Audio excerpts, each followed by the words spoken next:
I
am Karl Karufel, alongside the curator of topics, Mighty Joe, and joined by our amazing friend, JPJ, and this is Turnbuckle Talk.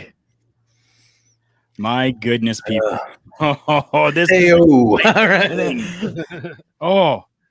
Yeah. Joe, where are we? This is a big deal, man. This is our debut on Love Wrestling, bringing the video platform, the video version of our flagship show to Love Wrestling.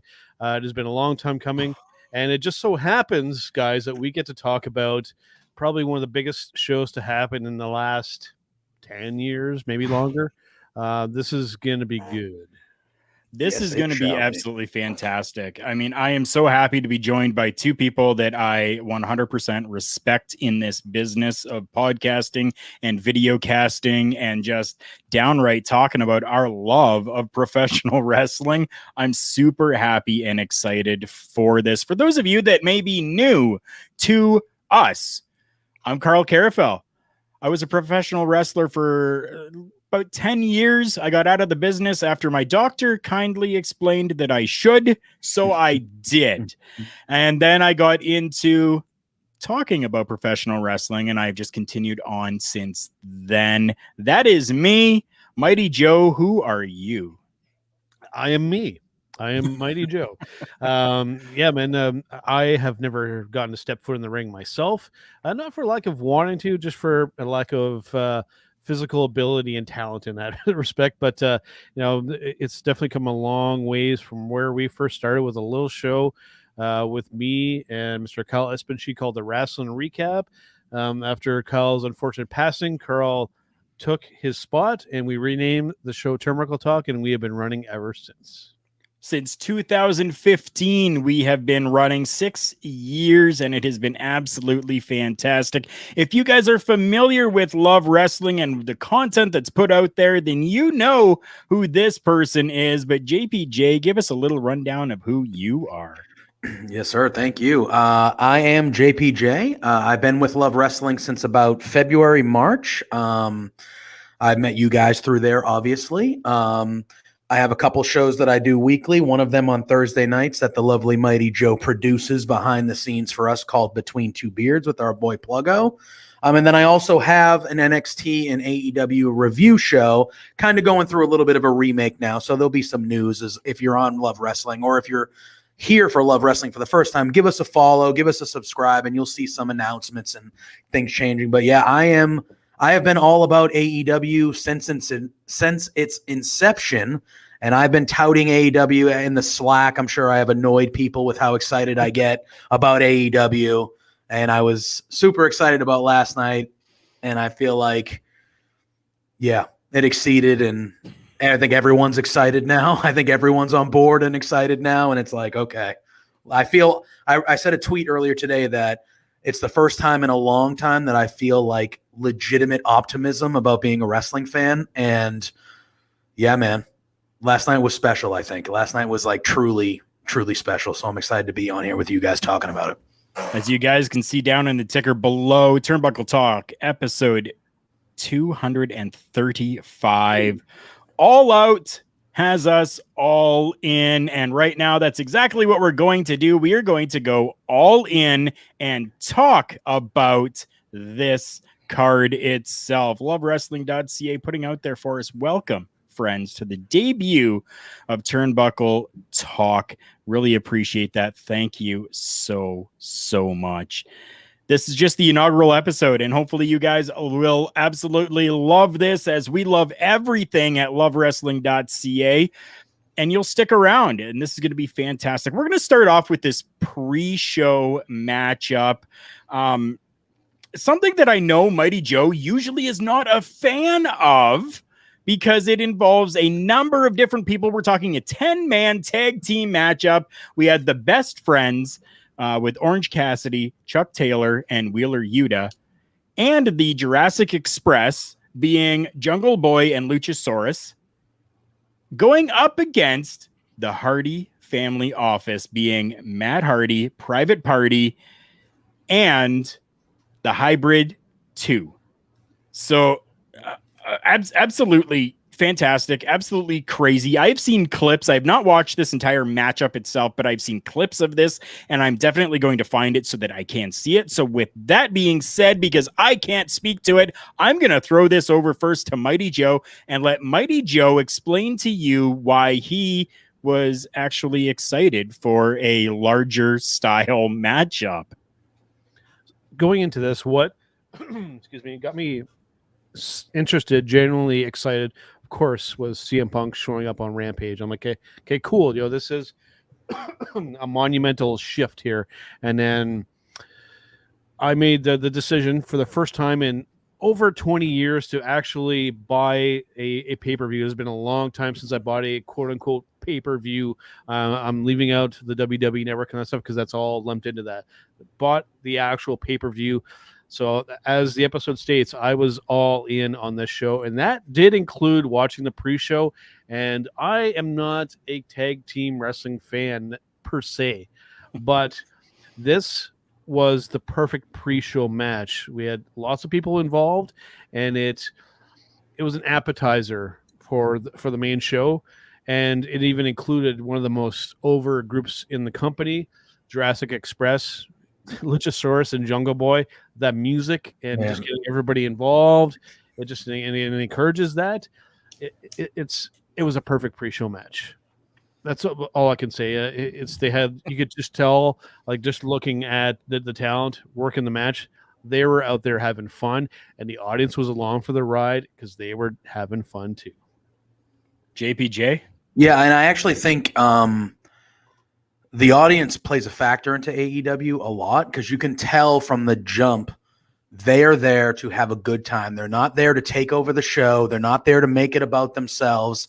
And they are there to enjoy this moment of them being there. And luckily enough, Tony Khan and the bookers of the show give them a product so far in the 3 years that you can do that. You run into a lot of wrestling crowds at big events where if there's something that's boring or something that isn't feeding to them, they'll start just chanting whatever and like trying to hijack the show. You don't really get that with AEW. And I think like Mighty Joe just said, for the pre-show, to have a full arena, that arena was full when that pre-show match started. And that crowd was singing the songs. They were doing the chants. They were in it as if it was the middle of the show.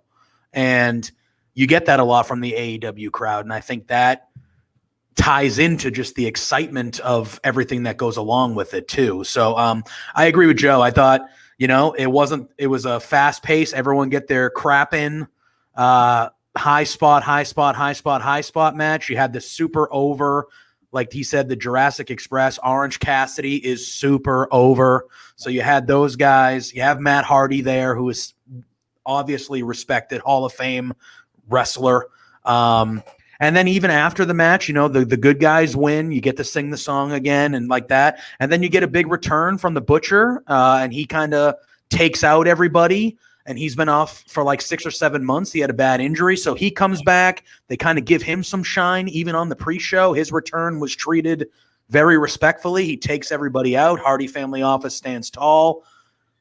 They even incorporated good story work and good storylines in the opening show, the opening match, and they've treated those buy-ins on all of these like they are an extension of the show. It doesn't feel like a pre-show. Yeah, you're getting the recaps and the vignettes for the matches you're going to see, but they treat it like it's just an extension of the show. And as a fan, I appreciate that. And even before the pre-show ending, that them bringing out JR and whatnot. Yes, him getting his own kind of separate entrance. Because I mean, dude, if there's somebody in the commentary world that has earned his own entrance for a show, it's freaking JR, right? So that's what was cool to see him coming out to the Oklahoma music. I always pop pretty large for that because it's JR, man. Yeah, it is JR, legend. Go Boomer Sooners. Absolutely amazing. So that was the pre-show matchup. That one went 9 minutes and 25 seconds long. So again, not a very long match, but as JPJ said, they were able to get in, get everything done, hit their spots, and shine like they absolutely needed to. It was absolutely fantastic. So we've got a bunch of studs doing studly things. Hey, Pluggo. Thank you so much. I try. We're going to move on now to our second match. This one here, talking about another stud in the world of professional wrestling. We're talking Miro. Oh, yeah. That man there, envy of every guy. He was taking on Eddie Kingston in a singles match for the AEW TNT Championship. We're not going to disclose who won just yet because, well, if you haven't seen the show, you're going to be spoiled anyways because we're going to tell you at the end of our discussion, but I absolutely loved this matchup. I loved how Eddie Kingston was able to actually take Miro to the absolute limits of what Miro can do. And in no way, shape, or form, as I have seen other people talk about online, this did not hurt Miro or Eddie Kingston in any way at all. In fact, I think that this has actually elevated both of them to a little bit of a higher standard and ranking in the world of professional wrestling. JPJ, I throw it over to you. Give me your thoughts on this matchup. Yeah, I mean, I was stoked when this was the top 3 match going into it that I was looking forward to. I love both these guys. And I was afraid that there was a chance this might have been one of those matches in the middle of the card that would be good, but might get lost in the shuffle a little bit because the card was so strong. But the fact that when you saw that it was opening, I was like, oh, yeah, all right, like, let's go. Like, this is – you knew they were going to beat the absolute piss out of each other. You knew – Eddie Kingston wasn't going to die. It was going to take everything Miro had to beat him. Vice versa, because Miro is at the apex of everything that we have known about Miro, Rusev, whatever you want to, he is at his height, his top. Yeah. As like, he's everything that we knew he could be and better right now. And this was a banger, man. This was, you'll have the runtime. I'm assuming it was 15. I mean, it was around that, but it was from the jump, chops, beating the crap. Miro's chest was like black because of the chop. Like it was like, and like you said, I was glad that they were Eddie Kingston got offense in. There was times where it looked like he might even get the best of Miro. We haven't seen that. I think they said when Miro was coming down the aisle that like the longest match he's had in AEW was like 7 minutes long. Yes. So like it was good to see him in a longer match. It was good to see him kind of get some and like, be on the verge of maybe losing. And I feel like Kingston is that guy. Like the crowd just adores him for obvious reasons. He's awesome, but the crowd just adores him. I thought it was a fun, perfect opener. And yeah, I mean, we'll talk about who wins a little bit later, but like, I thought it was a perfect opener, especially when you see how the rest of the show played out. Perfect opener for that night. It was fun as hell. Just before you go there, Mighty Joe, I will let everybody know 13 minutes and 22 seconds is how long bell to bell that matchup was. Mighty Joe, what are your feelings on Miro versus Eddie Kingston? Very much like what JPJ said. I think that they picked the right match to actually open the show. Unlike WWE, they didn't bookend with like main event matches. I like it's a great match, but it's not like one of your like top two matches. They started with one to get the crowd hot, but so I really like that choice. For me, the biggest takeaway from the match though is you really got to see Eddie Kingston wrestle. Right, he showed that he's not just like one of these kind of hardcore guys only and can only do that kind of stuff. He can wrestle with the best of them. Like he actually has like a background, and he actually like he models himself after a lot of Japanese wrestlers. Yeah. So that was the biggest thing that I loved is that you got to see Eddie actually wrestle, and man, he, like you said, he took it to Miro, man, and I was literally. I didn't know who was going to win that match. Both guys had me believing that either of them could wrap this up at any moment, and it was very, very competitive. And just again, I think they're the perfect match to open up the main card with. The winner of this matchup ended up being Miro, who successfully defended that TNT championship, still undefeated. Absolutely amazing. Just as JPJ said, this is Miro at what Miro definitely can be. And I think given a little bit of time, we might actually be able to see Miro with that AEW championship over his shoulder and not just the TNT championship. Fantastic. We're going to move on to another matchup that seemed to have just kind of been not necessarily thrown together, but a last minute matchup that people were not really expecting, but got anyways.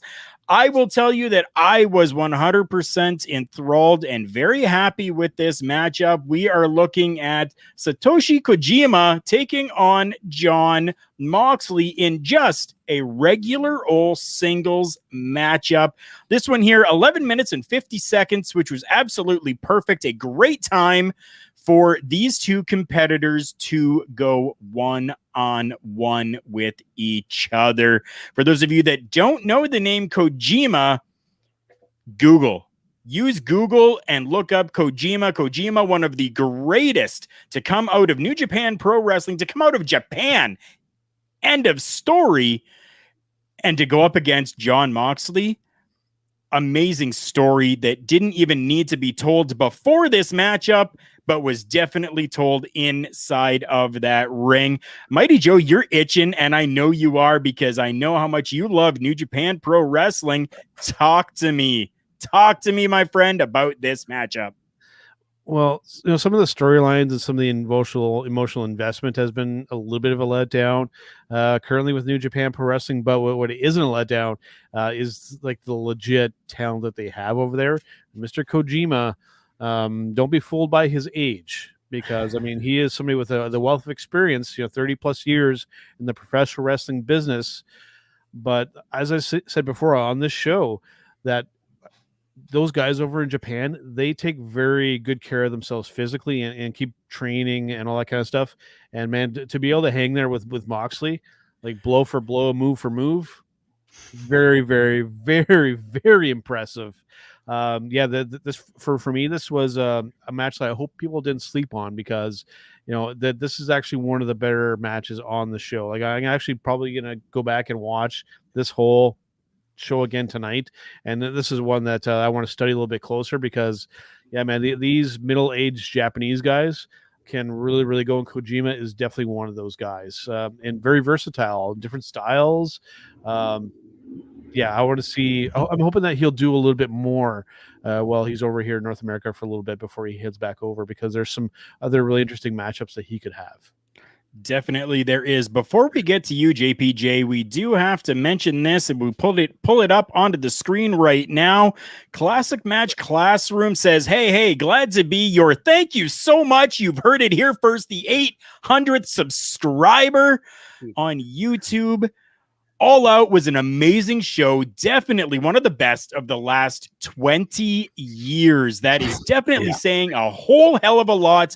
And I think I speak for all three of us right now when we say we agree. Yep.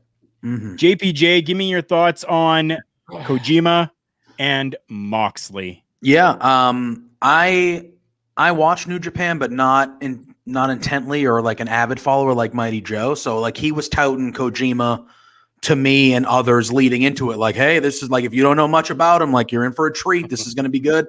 And it lived up to what Mighty Joe was billing him as. I definitely knew who he was. I've seen him before. Obviously, he's 51. I think they said he is 51. He did not look like a 51-year-old in that ring for sure. I would argue that Moxley is a top 5, maybe even top 3 wrestler in the world right now. And he held his own with Moxley in there that whole time. You had the typical, strong style forearm, that you see a lot in New Japan matches. They had that. They did that a few times. And Moxley loves that. He loves that type of wrestling. The night before All In, he won the GCW Heavyweight Championship and stood across from Nick Gage, a death match. Like, he is that type of guy. You know what I mean? So for Kojima to be in there with a guy at the top of his game like that, it was a hell of a match. It was a really, really good match. Going into it, I knew it would be solid, but this was one of the matches that you kind of looked at on the surface, and you might have been like, all right, this is going to be one of the dips. This will be one of the dips of the night. It was not. It was not. And obviously we'll get into it. What happened afterwards definitely wasn't a dip at all. But yeah, dude, I was very impressed. I should have known better with it being a Moxley match involved, because everything he does is kind of gold. But right. It was really good. I thoroughly enjoyed this match. After this matchup, we were able to actually see a little bit of niceness between the two competitors that were in there, which was very respectful to see, and I absolutely loved it. I'm not even going to talk about what happened after the matchup, because Mighty Joe is going to talk about that. You can see him there with his fingers twitching. Go ahead, Joe. What happened after this matchup? I'm here like doing my Mr. Burns, like, excellent. Right? So, of course, no mistake in here. I am a big New Japan Pro Wrestling fan, and they managed to bring over one of the biggest names, one of the most intimidating people in New Japan Pro Wrestling. They got Minoru freaking Suzuki, Murder Grandpa, appearing in the ring with Moxley and just trading blows. And the best part of it was like him showing up absolutely fantastic. He had his actual New Japan Pro Wrestling. We even saw the big logo there coming out. They then proceeded to beat the living piss out of each other and were laughing and smiling the entire time. Yeah. That it was amazing. Did my pro wrestling loving fan heart some good. That one of my favorite things in the world of professional wrestling is to watch Minoru Suzuki and an opponent beat each other up, and that's what we got. And I want to see more Minoru Suzuki against whoever in All Elite Wrestling. Well, lucky enough, we get to see him versus Moxley for free on Dynamite Wednesday, which is going to be insane. In Cincinnati, Moxley's home. That is insane that is going to be for free. Oh. That is insane. So good. AEW Dynamite coming up this Wednesday is going to be a banger in itself. So much great stuff. They've only announced 2 matchups that are going to happen, but still people are buzzing and excited for it, and it is absolutely fantastic. We have talked before about that door being opened up.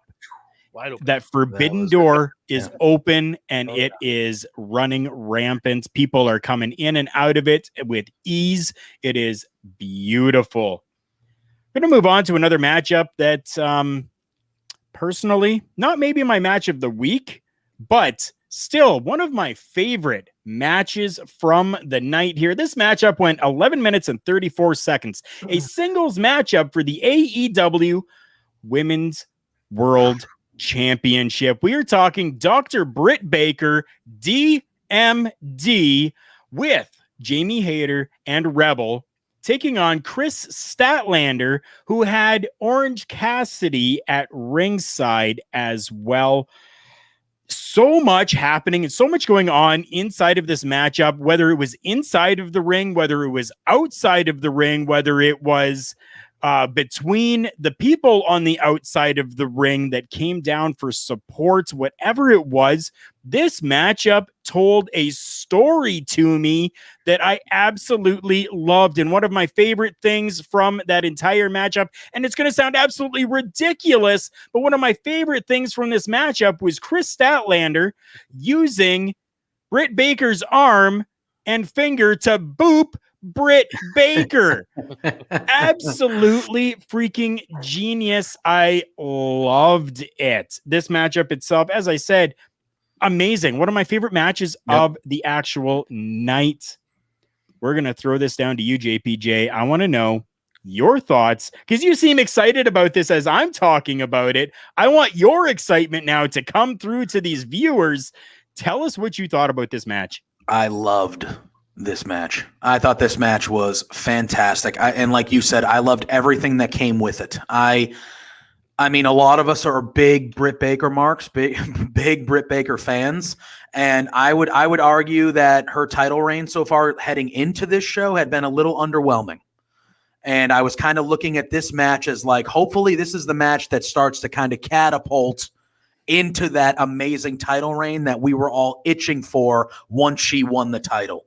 And I think it did that. I thought Statlander was awesome in this match. She showed off her power. That superplex that she did where she almost kind of lost her, but then powered through was amazing. Yeah. I thought Britt hitting the Panama Sunrise, which they called the Pittsburgh Sunrise, was amazing. It was kind of, a call to her man, Adam Cole. I thought the part on the outside where Statlander was there and we saw Orange Cassidy start like yelling and getting really, we've never seen him do that ever. And I thought that was amazing as well. Like just him, like when it was at the 8 count, like screaming, get in there. Like, everything that happened with this match, it was hard hitting. I thought Statlander looked the best she's ever looked, in my opinion. I think Britt Baker looked like the Britt Baker that we fell in love with before she became the champion. I thought she, and yeah, man, as the event goes, this was an early contender for me for match of the night for a while. Like this was very good. Very, very good. I loved it. Definitely for me as well. You mentioned Orange Cassidy on the outside of that ring. I absolutely loved seeing that. The hands came out of the pockets. The sunglasses came off of the face. Oh my goodness. It was amazing to see. Before we move to our next person here, we need to put this up here. Matt Hendricks, thank you so much for stopping by. For those of you that don't know, we absolutely love this interaction with everyone that watches and listens, so please continue to do so. AEW All Out is my favorite show of the year. It topped Wrestle Kingdom 15 for me, which I didn't think was going to happen. You're not alone in that, Matt. I do want to say that there are lots of people, and I've seen a lot on social media, people saying that this has been their favorite pay-per-view, their favorite show, the favorite thing that they have watched in a very long time. You are not alone in that, because we kind of even agree with that as well. Mighty Joe, I turn this over to you because I want to know your thoughts and your feelings on Britt Baker versus Chris Statlander. Yeah, I really enjoyed this match as well. Early on, I mean, I was probably one of Britt Baker's harshest critics because I felt at the beginning that, wrestling wise, she was really rough around the edges, and then the promo skills at the beginning were frankly quite awful. But she's put in the work and she's put in the time, and the results have been absolutely fantastic. I will say that my opinion will differ slightly. Actually, very much so on this. Again, I second everything that you guys said. Absolutely fantastic match. Loved all the spots.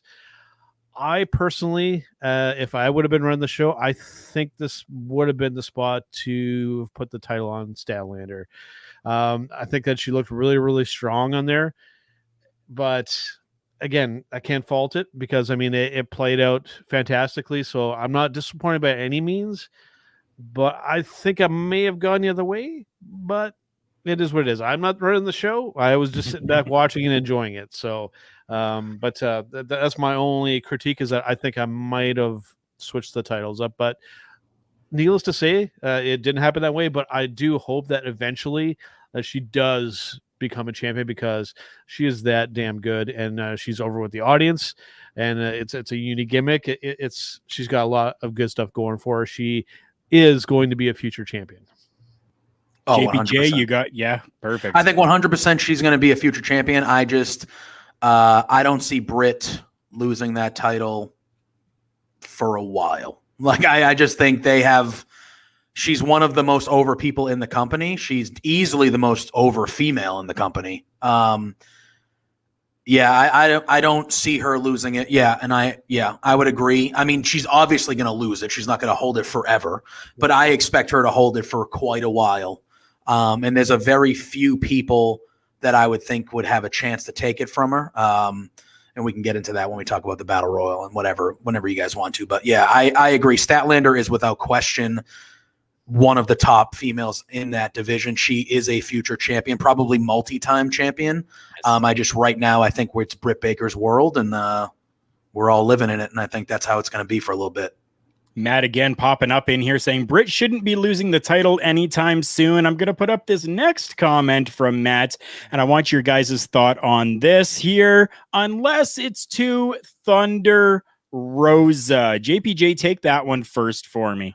Yeah, I mean, she's one of the ones. I would say she's the top. I think ever since the Lights Out match happened, that people want the rematch, and Britt has the title. I think that's where you eventually go. I think that's the next big major feud for Britt Baker, is leading to that rematch with Thunder Rosa. It's the match that everybody wants. I could see Thunder Rosa, because she is amazing as well, getting the best of Britt and winning the title. I think she's probably the main one I would think would have the best chance of beating Britt. But I think that's the next big match and big feud that Britt will have, is kind of rekindling that, because that first match was special match. Mighty Joe? For myself, I'll keep this one pretty simple. I know a lot of people pitch out there that Deonna Purrazzo is the best women's wrestler out there, and I agree that she is very, very good. For myself, though, the best women's professional wrestler walking the planet right now is Thunder Rosa. And it's an inevitability that she is going to be that AEW Women's Championship sooner than later. Mark my words. Oh, yeah. Yes. Yep. Agree again, Matt. A lot of people thought that it was going to be Britt versus Rosa at All Out. Yeah, a lot of people did. Unfortunately, we did not get that, but we did get some good stuff that we will talk about momentarily after we talk about this next matchup. Again, a tag team match, an absolute banger of a matchup. This was even done inside of a steel cage. This was for the AEW World Tag Team Championships. Actually, we have to mention that Dr. Britt Baker, if you haven't already clued in, did keep her championship against Chris Statlander. This next matchup, though, the Lucha Brothers taking on the Young Bucks in a matchup that went 22 minutes and 5 seconds inside of the ever-loving, unforgiving steel cage. Mighty Joe, you take this one first for me, please. Well, I'm going to make a very, very bold statement. As I stated several times now, I am not a big tag team wrestling guy whatsoever, right? This tag team match between the Young Bucks and the Lucha Brothers, this is a very, very bold statement I'm going to make. This is the best tag team wrestling match that I have ever seen. I'll stop. These guys, all Amazing. four of these guys, I have recently been a very harsh critic of the Young Bucks, rightfully so with some of the stuff. Yeah, but all four of these guys came to the plate here last night, and they put on. And they did some stuff that I've never seen before. And some of the combined spots and everything that they were doing, of like knocking one down and then going over there. They did so much creative stuff in that match. Unbelievable. I was so impressed with what all four of those guys did, regardless of the outcome. I wasn't going to be disappointed. But I mean, the single best tag team wrestling match that Mighty Joe has ever seen happened last night at All Out. I mean, I can't disagree. First of all, the Lucha Brothers entrance was awesome. I loved that entrance before all that. And I, man. To answer Matt's question in the chat, yes, this was better than that. I think it was right up. Yeah, it's definitely right up there. I thought that match with Paige and Omega versus the Bucks at the time, I was like, man, that was one of the better, if not the best tag team matches I've ever seen. And then this one last night, I was like, I think I'll go on record and I go, it just happened. So like we're fresh in it. I get it. Yeah. Yep. Is it the best cage match of all time too? Like what do we like? It was so good. To me, it was like two different matches. Because they had the whole thing, and then the Young Bucks started cheating and doing their stuff, and it looked like it was just going to be over, and the crowd was like booing and like this, damn it. And then all of a sudden, Rey Fenix does that really close kick out, and then there was just another 10 minutes of amazingness, and it was just turned into like a completely different match, and it was like, oh, all right. And then they were close, you'd think the match would be over 4 or 5 times and it just wasn't. And it was like, but it didn't feel like it was going on too long. It was just like, I don't want this to end. I don't want this to end. It was one of those ones where like these types of matchups, especially these big tag team matches, I'm usually kind of sitting there and just kind of over analyzing, especially when it comes to the WWE stuff. But with this one, like I was on the edge of my seat, like watching what was kind of going on and not like over analyzing or thinking about it. I was just like in that moment watching that match. Yeah, man, just say I don't think I have a bad thing to say about this matchup. No. It's the best tag team match I've ever seen. And it might seem like I'm overstating that, but I genuinely feel that way. Yeah, for me, that spot where the 4 of them were inside of the ring in the center of the ring and they were trading blows and super kicks back and forth. Amazing. Stuff like that can be so overdone and look so terrible at times, but these guys made it look fantastic. I was absolutely floored and blown away by it. Matt, something that I kind of agree with you here. Yep. Owen versus Brett. That holds the mantle for best cage match of all time for me still too. It definitely does. Yes. Wow. This is, before we move on, I want to say from the start of the main show through this match, this hour and 40 minutes that we got here. Yep. Insane. Insane. It was just like banger, banger, banger. One of the best matches of all time. And it was just like, okay. And it just wasn't stopped. And it was like, okay, they are on hitting all cylinders right now. And even and that doesn't discount the second half of the show because it was still amazing. But specifically, like this hour and a half to start the show was like all-time stretch for me. It's an all-time show for me. We'll get, but all-time stretch. I was like, holy moly, like, is this ever going to slow down? I had a friend over and I was like, oh, is this just going to be the whole 4 hours? We're just going to be like, holy crap. Yeah. Like, like what? Like, is it going to slow down here? And it was just, man, the whole... amazing. Oh, so good. And the great thing about that, an hour and a half, an hour and 45 minutes, whatever it was from the beginning until that point, didn't even feel like that. It felt like it was only an hour long that we were into this. Time constraints do cause a factor for some things, but not for us here on Turnbuckle Talk and Love Wrestling. But we kind of have come to that midpoint of the pay-per-view, and I think that this is a really good time for us to take just a quick commercial break for all of our new listeners and viewers of the show, for you guys to kind of know a little bit about what we have done and where we have come from. And one of the sponsors that we have, an amazing crew over at Collar and Elbow Brand. We're going to let you guys know a little bit about Collar and Elbow Brand right now. Wrestling, a love and a passion we all share. I've started a wrestling brand, the wrestling brand.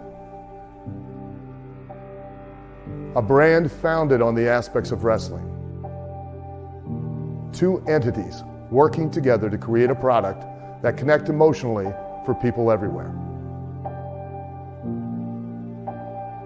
Collar and Elbow is the brand. Passion and love for wrestling is the drive. I am Al Snow, and this is Collar and Elbow, the wrestling brand.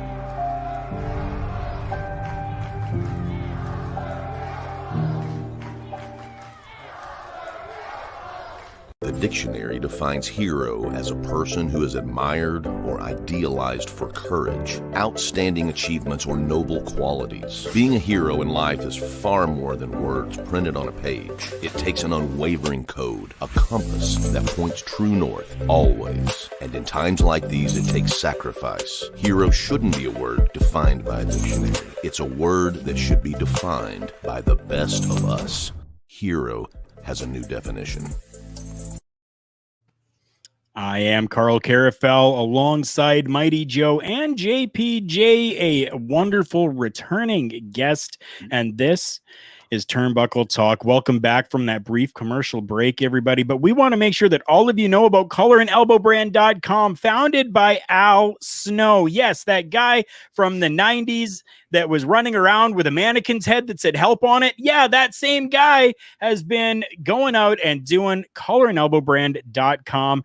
We are the first sponsored podcast from Collar and Elbow Brand, and we are very happy and proud to say that.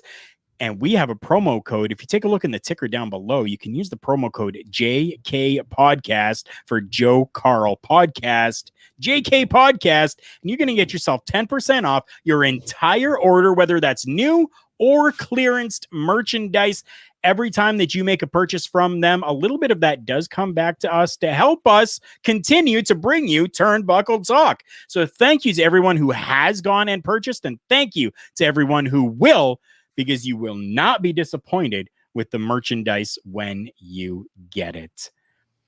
Moving on in this pay-per-view, absolutely killer of a pay-per-view. We're coming up to the Casino Battle Royale for the women. There was only the women's. There wasn't one for the men. But this here is to crown a new number one contender. Essentially, winner of this will be given a title shot pretty much whenever they want to take that title shot. I'm going to super quickly just run through all the participants except for the Joker card. So essentially, to give you an idea of how this works, for those of you that are not familiar with it, there are 4 suits when it comes to playing cards. So you got the clubs, the diamonds, the hearts, and the spades. So what they've done is they have taken 5 competitors and put them into the clubs, 5 competitors into diamonds, so on and so on. At the beginning of the matchup, 5 competitors start out. Every 3 minutes, another suit is pulled, and those 5 competitors come in until we come down to 1 person. But they always include that Joker card because Jokers are wild and they trump all.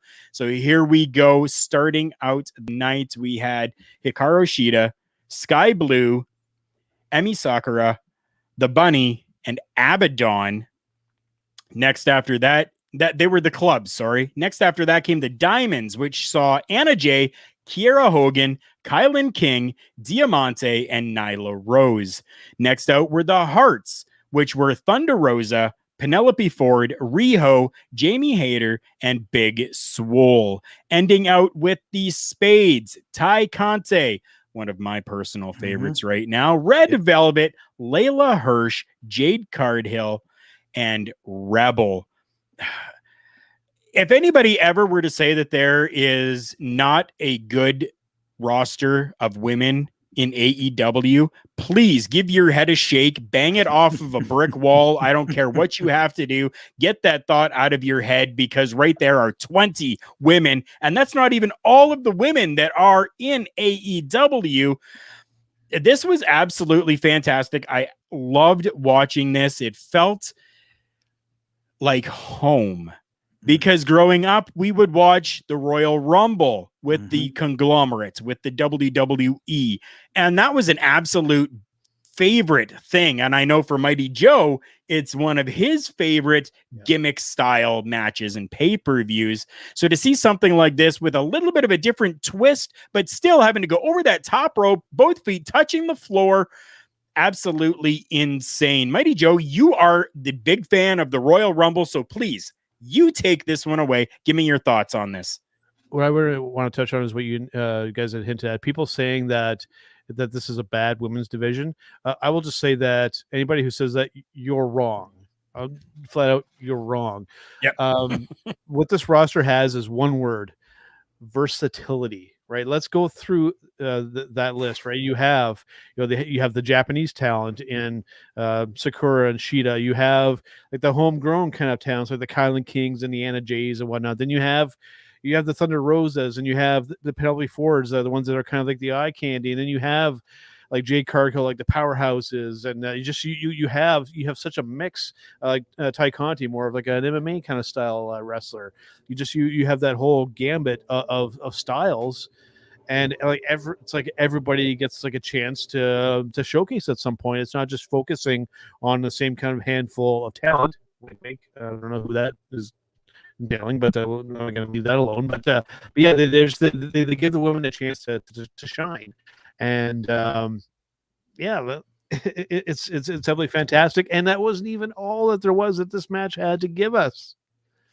It definitely was not. I do have to regress just a little bit here and let everybody know. We talked about that steel cage match and how amazing it was, and we completely forgot to mention that the Lucha Brothers came out on top of that matchup and won the AEW Tag Team Championships from the Young Bucks, which is huge. I'm sorry about that. That's my bad.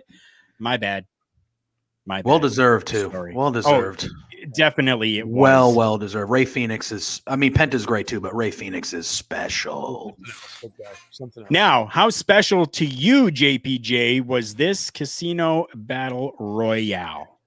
I thought it was really good. There were some, I like and they've been doing this for a little bit. They've had like 3 or 4 of these since they've, but the spin on it, it's a way to make a match that we've seen hundreds of times feel new, and I think with the cards and the 5 at once and it's just a very clever way to add a new little wrinkle to a match that all of us have seen battle royals and Royal Rumbles our whole lives. You know what I mean? Yeah. I thought it was good. I like how they present it. Like they have the Casino Battle Royal for the men at Double or Nothing in May, and then they have the ladies one at All Out. Like I like how they do that.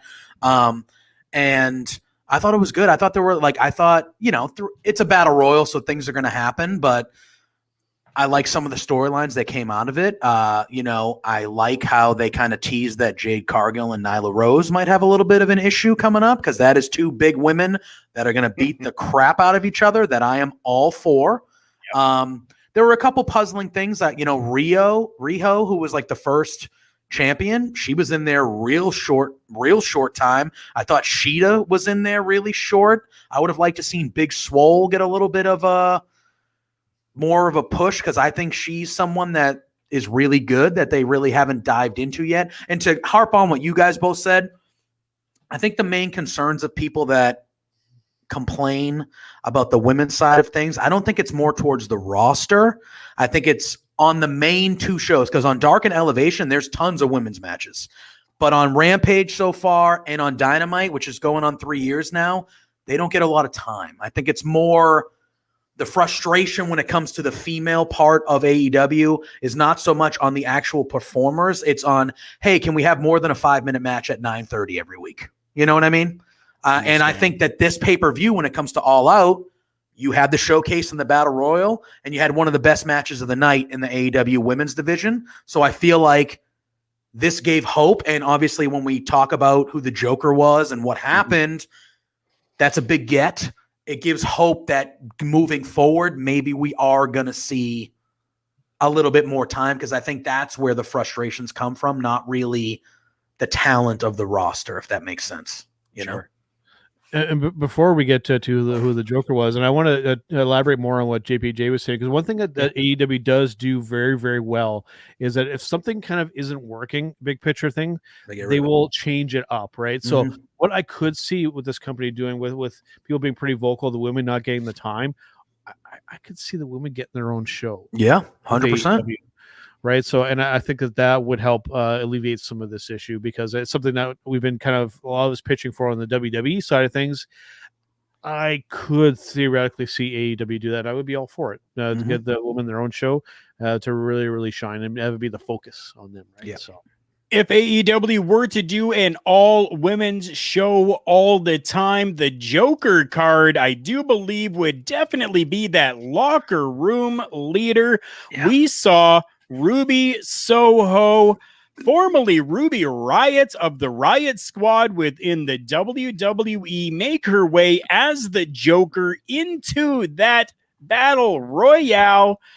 And essentially, I'll give it to you. This matchup went 22 minutes with Ruby Soho going over, getting that win by eliminating Thunder Rosa. And that to me says a lot too. That it was them two at the end, and she got the best of Thunder Rosa, because that title's going to Thunder Rosa at some point. Obviously, Thunder Rosa is one of the best one of the best wrestlers on the planet. And the fact that, Ruby and her were the last two, and everyone wants that Thunder Rosa Britt Baker match. We heard it earlier in the chat. Everybody wants it, and the fact that they were like, no, this is your time, Ruby. And I think it says everything you need to know about Ruby Soho is when you went on Twitter after she won, there were wrestlers from WWE. All of them were so happy for her. Yeah. And they were saying the kindest and most great things about her and how happy they were for her. And I think that tells you everything you need to know about her as a person. I love that she has the Ruby Soho Rancid song. I love it. Yeah, man, it was a win-win for me. I think leading into it, it was kind of obvious, I thought. Like, everyone was like, it has to be Ruby, right? It has to be Ruby. She had those great vignettes she was producing on her own. And yeah, this was another match on the card that I thought went perfectly and ended the way that it should have gone. And everyone's happy. Everyone's still staying happy, Yeah. Joe, you got anything else to add to that? I think that the real statement with this match was, I mean, this is a direct. Usually I'm against direct shots at WWE, but this was, okay, you guys didn't want to push this girl who earned and deserved it. We're doing that here. It's a direct shot. And like I said, normally I'm against that, but I am all for it. Like, with all the momentum of this going on right now, this was awesome. This was awesome. And I'm really, really curious to see what, keep that ball rolling, because we're doing good. I was very happy with everything up until that point. I will admit, I was hoping that it was Thunder Rosa that was going over in this, because she has earned it. When people say you deserve it, maybe not, but she has earned that spot.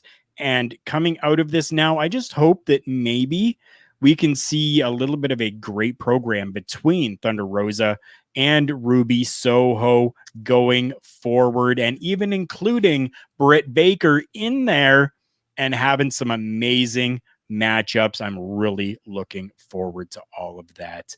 That was the Casino Battle Royale.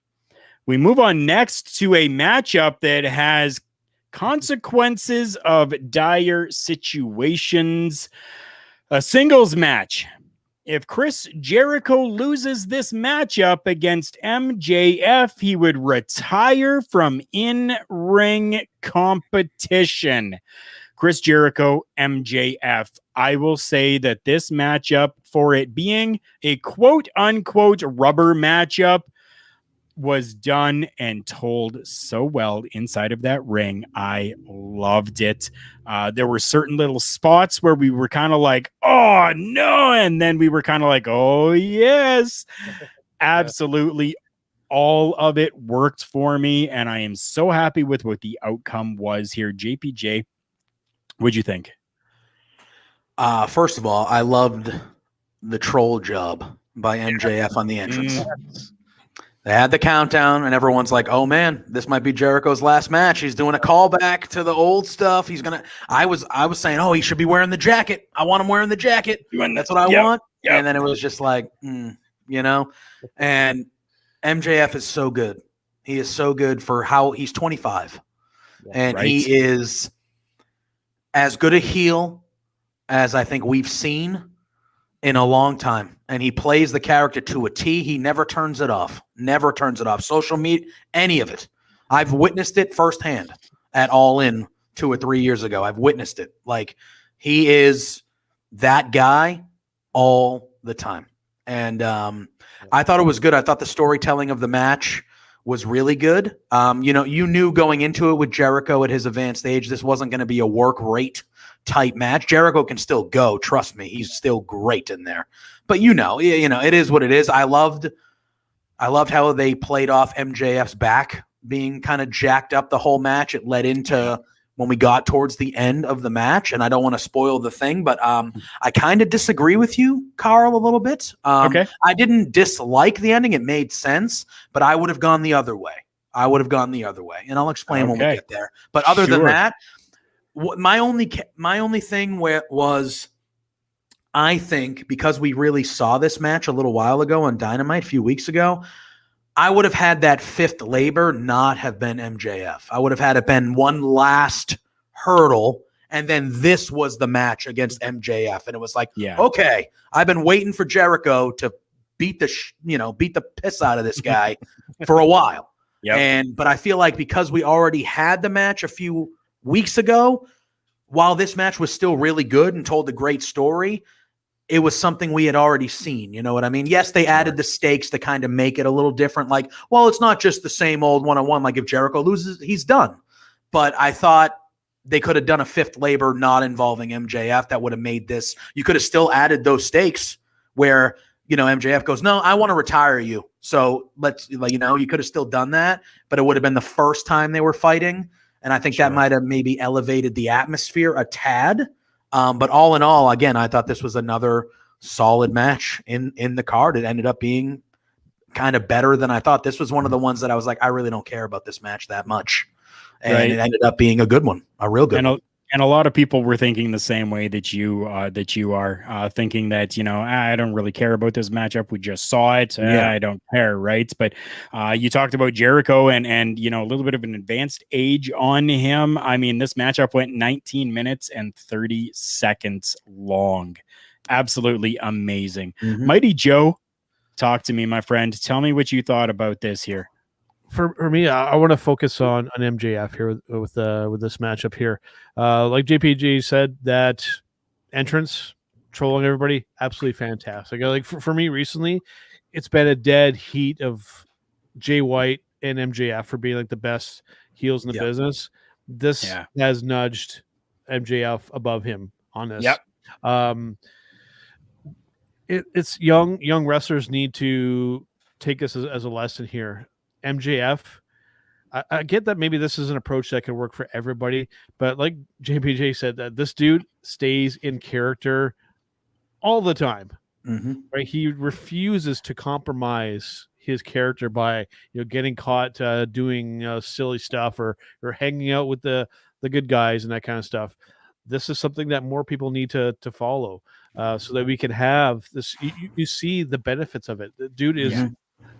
He's still really, really young, and he does it so good. This is how you play a heel wrestler, right? This is how it's done. It's very much a throwback to how wrestlers were in the old days, where they literally had people chasing them, throwing rocks through their back window as they're pulling out of the parking lot of the venue, right?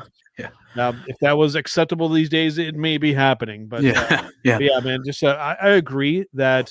I think that the final labor should have been somebody else, leading to this being the blow-off match. But I was by no means disappointed. Like whatever the outcome was going to be here, it was going to be something special. If it was going to be Jericho's last match, that would have been an opportunity to build more on that somehow. What it could have been, I don't really know. I had some theories that obviously didn't come to pass because well, it didn't play out that way, but needless to say, a great match. And dude, I love MJF. He's so good. So can I tell an MJF story real quick? I won't be long. I promise. Definitely. All right. I was at All In. I went to All In with a couple friends. One of them, Doug, actually just won Quizplex this last Thursday on Love Wrestling. But we were there, and there was an after party after All In. So we were there, and we were in the VIP section where like the wrestlers were there, and we were there, and MJF was there. And he walked across the room to go to the bar to grab a drink. And when he was walking back, he was walking directly in our direction. Like we made eye contact and it was like, this guy's coming right at us. And he specifically made eye contact with my friend Doug. And my friend Doug, they made eye contact. MJF from about 20 paces away is like smiling at Doug. He's like, hey, he has his hand up like, hey, how's it going? He puts his hand up for a high five. Doug puts his hand up for a high five, and MJF knocked his hat off his head to the ground and just kept walking. Fantastic. And me and my other friend were just laughing at Doug, and we were like, and I was just that little thing. I was like, what an asshole, but like like amazing, like, you know what I mean? And I think that is the epitome of MJF, that he's just always like, no. Like I see him on social media, someone will draw this fantastic drawing of him and put it on there, and he'll retweet it and be like, thing's the shits. Right. Or I'll just say something like, you know, this is terrible. Don't quit your day job, or like, oh, whatever. And it's like, oh my God, like it's just perfect. It's just perfect. Ben, I definitely do have to agree. The beauty of this match, in his opinion, was Jericho playing his greatest hits, making you believe it was his last match, when in fact it definitely was not, as we had MJF actually pinning Chris Jericho and the referee actually counting the 3 count. Thankfully, there was a little bit of a scuffle that was going on at ringside. So we had another referee out there. That referee saw that Jericho's leg was on the ropes. Restart the matchup. Went for about another 2.5, 3 minutes after that, with Jericho getting that win over MJF by submission. Absolutely fantastic. I loved seeing this matchup. Next matchup on this card was one that was touted as being the reason why everything in the world of professional wrestling was even happening right now. Yeah. A singles matchup that went for 16 minutes and 40 seconds with CM Punk against Darby Allin, who did not have Sting at ringside. Darby Allin comes down to the ring. Sting comes down as well. Just kind of did as he said he was going to do. Fist bumped him and went to the back. We got just a fantastic one-on-one matchup between two great professional wrestlers. You talk about MJF being young. Darby Allin is a youngin as well, but knows his craft and has done so well. Mighty Joe, this is one of the reasons why you even purchased this pay-per-view. Tell me, did this actually live up to what you were expecting? Before you do, Chris, thank you for stopping by, my friend. Awesome to see you here. Best in the world. Yes. Mighty Joe, take it away. So 2 answers here. Short answer, yes. Absolutely yes. Long answer. All right. Well, first off by saying that move that Darby Allin does through the corner takes my breath away every time I see it. He's gonna die every time he does it. Don't die. Outside of that, I mean, so to put it into perspective for people who are not aware what's going on, first of all, what is wrong with you? CM Punk has been away from professional wrestling for 7 years. Well, if you want to really get technical, he's been away from professional wrestling for actually longer than that, if we're leaving out the whole WWE side of things. He exceeded my expectations. Right? I was expecting there to be a lot of ring rust. There was some, right? Mm-hmm. But they managed to work around it in a really clever way.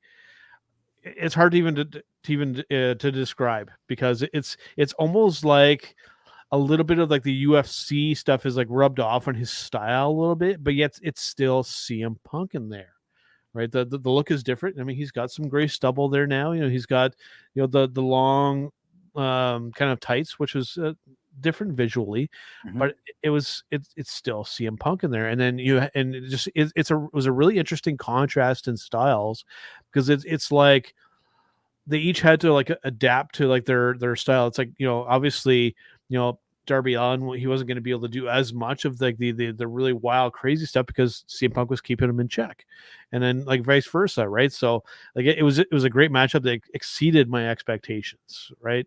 I'm kind of a loss for words because I was it didn't necessarily play out like I was expecting to. Like I was expecting it to be like wild, kind of and crazy, but it's like they decided to like tone it down, and I'm actually glad that they did. I agree. Right? I agree. It's. I mean, we could spend the whole time just talking about this particular match, but like, but again, like it's like some of the stuff that kind of happened, like it really showed both guys like what they're capable of. You know, Punk still be able to take some pretty serious bumps, and of course, you know, Darby Allin, you know, the stunt man of AEW, but man, just genuinely excited, and very much like JR said in the pre-show, CM Punk's return to professional wrestling. This is the reoccurring theme here. The return to professional wrestling has reignited my love of professional wrestling again, and and I know some people say, "Oh, this happening is kind of like blinding your eyes, and then maybe it wasn't all that great." That is a crock of shit. I will say that right now. Right? That's my one S shot for the episode.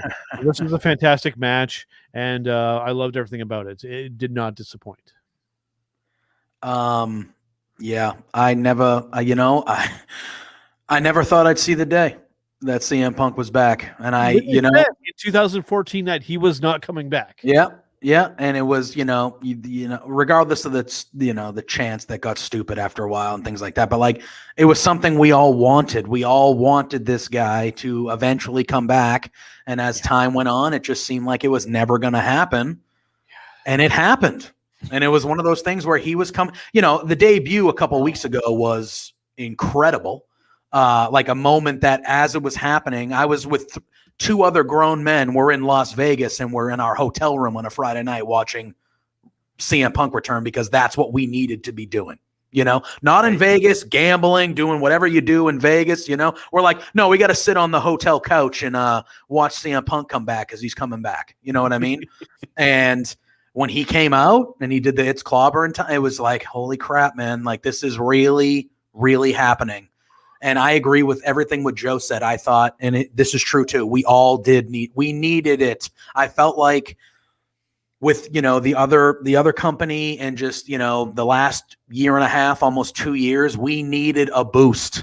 Yes. We needed a boost, and CM Punk was the boost, and him coming back, it rejuvenated the wrestling industry, not just us all individually, because I know it did. It rejuvenated. There were more eyes on that pay-per-view last night because of CM Punk than ever before on AEW, and Tony Khan knew that, and he knew that he had to knock this out of the park because he wants those people that just tuned in, like Joe, that maybe not watch every week, but they're like, oh, CM Punk's back. I'm ordering this pay-per-view. Tony Khan's mission was, I want them to watch Dynamite next Wednesday. Yeah. That is my mission. I need to win them over so they watch Dynamite next Wednesday because that's how I grow. And the crazier part, guys, the even crazier part is we're not even done. Yeah, we're not. No. But for this specific no, we're not. And we're going to have a lot to talk about. We're not even done, but I thought this match was perfect. I think it showed Darby Allin in a different light where he wasn't allowed to be the daredevil and the crazy guy. Like, yeah, he had some of those spots, but he had to be a wrestler. He had to wrestle CM Punk. And like Joe said, CM Punk was holding him in check. Like, no, I'm not letting you do the stuff that's going to give you an advantage over me. You have to out wrestle me. And it showed that Darby Allin is a pretty damn good regular wrestler in there too. He doesn't need to always, and I thought Punk was perfect. I loved at the beginning the kind of nod to the Bret Hart 1, 2, 3 kid moment where Darby gave him the quick little Irish whip. And then Punk kind of did the, okay, I'm kind of in for it here. Like this ain't going to be no pushover. I loved it. And I'm just excited he's back and I'm ready to see where he's going. I want, it's an exciting time for him to be back. It definitely is. The Real Tight Spot over on Twitch. Thank you so much for coming by. We appreciate absolutely everybody, and we appreciate you. Matt, We are going to get to that comments. We definitely will, but we got 2 more matches to talk about before we talk about your comments. I am keeping that right there. It will be shown on screen again. We're going to get to that. Don't you worry. I just want you to hold on. Definitely. This one here I will put up, though. Okay, so Chris saying, I will be tuning in to Dynamite for the first time to see AEW. That brings a tear to my eye because this is amazing. We're having someone else that is deciding to leave the other professional wrestling that they have been watching and come and check out what is available with All Elite Wrestling. And I guarantee you, Chris, you know me, I know you are going to absolutely love and enjoy the entire thing. Yep. This here, Matt, yes. Okay. Yeah, there was a nod to Cena and Punk match with that GTS falling out of the ring. Yep. Definitely there was. And Darby Allin doing that often, like that. He just throws everything out the window, doesn't care, and just throws himself outside of that ring. And I get scared every time he does that. You talk about that into the corner. When he does those as well, I'm like, yeah, no, neck, head. Yeah, his suicide dive is as violent a suicide dive that I've ever seen. Yeah. Not even just the suicide dive. I'm just talking when he takes a bump or he takes a move and he just rolls and falls out of the ring. Yeah. Like one wrong landing and it, could be bad. Yep. Something that was not a wrong landing, in my opinion, was a big old choke slam that we saw happen in this next matchup. CM Punk ultimately defeating Darby Allin in that matchup, 16 minutes and 40 seconds. The next matchup, we had Paul White, formerly The Big Show, taking on QT Marshall. I will say it properly, just for his sake, because I love you, QT. It's all good. QT Marshall versus Paul White in just a singles matchup. And this matchup went a whole 3 minutes and 10 seconds. Yeah. Which I didn't expect. I expected it to be a 30-second squash, but it actually went 3 minutes and 10 seconds, which I was very much so happy with, because it actually let us enjoy and see a little bit of Paul White inside of that ring again. I've always been a fan of The Big Show. There is no more BS, but I've always been a fan of Paul's inside of that ring, outside of the ring, absolutely everywhere. The guy genuinely is an amazing human being. And to see him back in that ring, even for 3 minutes, I was happy with it. JPJ, what'd you think? Yeah, I mean, I had the same thing as you. I was like, oh, the bell's gonna ring. He's gonna hit a punch, a choke slam, and we're gonna get out of here. Even though the match went longer than I thought, I thought it was, the crowd needed time to digest. Yeah. You know what I mean? Especially with what we're going to talk about in a little. The crowd needed time to just kind of sit there and be like, all right, this is cool, but we're not flipping out right now. We're taking a breath. We're relaxing a little bit. And I thought the 3 minutes in there was, Paul White did everything that you knew he was going to do. He hit all the moves. He got the pop. It's good to see him. It's his first match. He's going to wrestle here or there. He said that right when he first got to AEW. I mean, I thought it was perfect for what it was. It was a quick little calm down. Everyone relaxed before the crescendo of the evening. And here's Paul White, a guy, one of the all-timers. He's going to, he's going to get his pop. You're going to see your choke slam, and that's going to be it. QT is going to take an L, and it's not going to matter. And all right, cool. This is what it is. Cool. I thought it was fun. Mighty Joe, before I get to you here, I do have to ask you, okay, because we have talked about this on this show before. We have talked about during pay-per-views that there is always this one matchup that we've kind of coined and phrased. A lot of people have. On this show itself, was there a piss break match for you at all? Technically, no.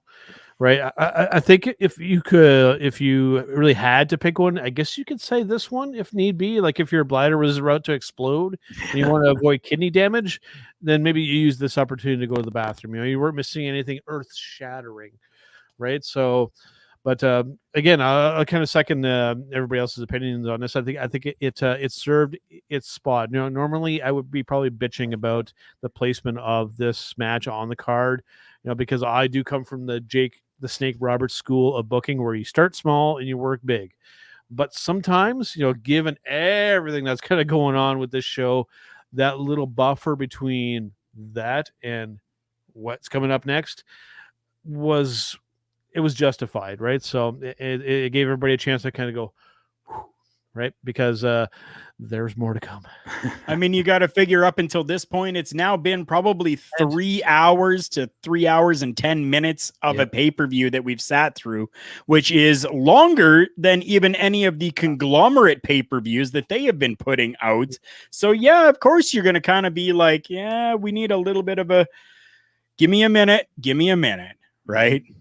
And plus we got to see Mr. Paul White run the ropes kind of briefly, and that is an impressive thing that you can do without snapping those puppies, because he gets into those ropes like he's not running the rope like some of the girls that just kind of hop into there, like he and that whoever props to the ring crew. Good job. We come up to this final matchup on this amazing pay-per-view that was produced and given to us by All Elite Wrestling. Who? Yeah. on screen, us sitting at home watching this, it didn't come through like you're talking here, Matt. And I'm going to put this up before we even get into this. Some of his friends went to All Out and said the crowd wasn't as into this next matchup, which was Christian Cage versus Kenny Omega. Maybe it's because it wasn't the title match that people wanted, which possibly was Page versus Omega. Yeah, I mean, coming through across to us, I don't know if there was any way that production maybe had falsified things for us at all, but it didn't come across that way while I sat and watched it at home. So much happened, so much going on inside of this matchup. And after the matchup as well, that we will definitely be getting to. And yes, Matt, it's still right there. I've still got that comment. We will be putting that up shortly. I don't even know what to say about this match. All I can say is that I have heard from some of my friends who have messaged me and said that for them, this has been a contender for one of their favorite matches of 2021. If that says anything to you, great. If it says good, if it says bad, doesn't matter. Take it for how you will. People loved this matchup. People hated this matchup, but it has gotten people talking about this matchup. So that's exactly what we're going to do. Mm-hmm. We are definitely going to do that. I will briefly put this up there. I also think that AEW did this match 3 weeks ago, and it also may not have played that may have played a part in it as well. And this year as well, their Rampage match, some people, yes, 100% did see that as being a better matchup. I would have to agree. I do think that it was the better matchup that happened on Rampage. But really, the story that they told inside of this matchup wasn't the story that we were waiting for, or that we even got come the end. I'm going to start with you, Joe. You let me know your thoughts, your takeaways from this matchup itself. My biggest takeaway is with Mr. Kenny Omega. That's going to be my focus here. For a good portion of time, I've been a pretty harsh critic of him, especially when that video came out of him saying that professional wrestling training didn't matter. That really, really rubbed me the wrong way, especially for somebody of his stature to come and say that. I wasn't cool with that. But with this match here and everything that would come to follow, it really did feel like we got the cleaner version of like Kenny Omega from New Japan back, right? The best belt machine, whatever you want to call him. I mean, you can make a very strong argument that Kenny Omega is one of the best singles wrestlers on the planet. Yeah. Right? So he always puts on a great match with whoever he works with. And Christian, no slouch for a guy who's, again, and this kind of a reoccurring theme actually for the evening we haven't necessarily touched on. A lot of people coming out of retirement to work with AEW because it's professional wrestling. They are back into professional wrestling. And Christian is no exception here. He is, the fact that he was able to hang with Kenny as well as he did, impressive, right? I know I'm focusing mainly on Kenny, but Christian also did a fantastic job in there. And I thought they put on a really great match and they told a great story. And we'll get to it, but the story did end with the actual match, but we'll get there. Definitely. JPJ, go ahead. Give me your thoughts on this matchup.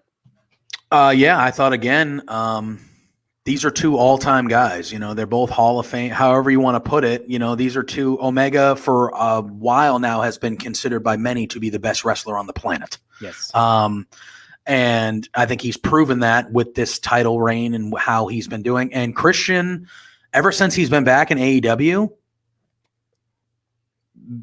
the quality of his matches and in-ring is insane. And I think that was the reason why.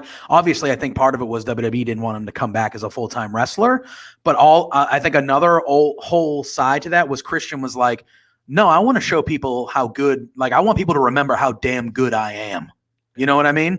And he's done that because every match that he has had has been really, really good. I do agree. I think the one on Rampage was a tad better, but it also had a lot more outside interference. There were other things that led to that moment, and Christian winning the Impact title obviously was like, holy crap, this is amazing. You know what I mean? Like, yeah. But I thought that just because of that, like this match was still like back and forth. I thought like, and I know Matt says it in the chat, but like the one-winged angel from the top rope was incredible. I loved how the commentators, like we all witnessed Christian get the best of Kenny Omega 3 weeks ago. So that was in the back of our minds the whole time. Like, well, he's already beaten Omega, so why can't he do it again? You know, and when the close 2 count on the kill switch, when Christian actually hit it, was like, oh, is he going to actually beat him again? Like, and it was right at the last second that Omega kind of flopped there. It was like, it was just a well-told match, a well-put-together match. And I think the guy who we all thought was going to win ended up winning. And then there was just a whole second act that we're going to get to that was just like, okay. And to Matt's point about the Page and Omega thing. Yep. That's where we're going. We're getting there. The guy that's going to take the belt off Omega is Adam Hangman Page. We all kind of know this. Yeah. That match would have been overshadowed tremendously by Punk and everything else that happened tonight. So, you know, when that whole thing happened and when we found out it was Christian, everyone was like, why the hell aren't they doing Hangman Page? Well, now we know why. Now we know why they weren't doing Hangman Page, because it would have got lost in the shuffle. And that's a moment when he finally gets the best of Omega. That is going to be a pivotal moment in AEW history.